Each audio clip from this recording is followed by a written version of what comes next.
যোগ্যতা হলো আমার নাকের ভিতর। নাক দিয়ে আবার কি হবে? ওই নাক দিয়া আমি টান দেবো, আর কোথায় কোন সম্পদ আছে, কোন জায়গায় সোনা আছে, কোথায় হীরা আছে, কোথায় টাকা আছে, সব আমি টস টস করে বলতে পারবো। বলেন সুবহানাল্লাহ। ভালো, তোমার তো ভালো যোগ্যতা। তোমার কি যোগ্যতা?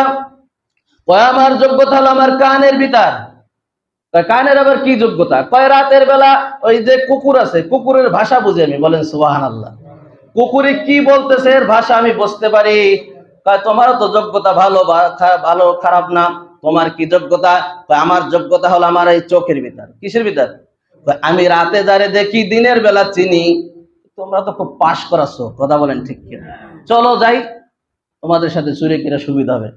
আপনি তো চালাক কম না, আপনার কি যোগ্যতা এইটাকে বলেন না। বুড়া মানুষ নিয়ে তো আবার ঝামেলায় পড়বো, কথা বলেন ঠিক কিনা?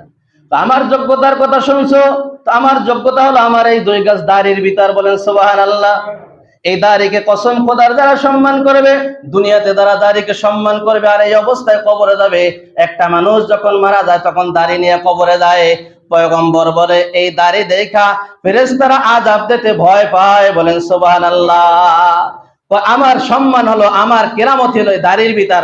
আমি দাড়ি ডান দিক ফালাইলে ফাঁসি মাপ, বাম দিক ফালাইলে জেল মাপ।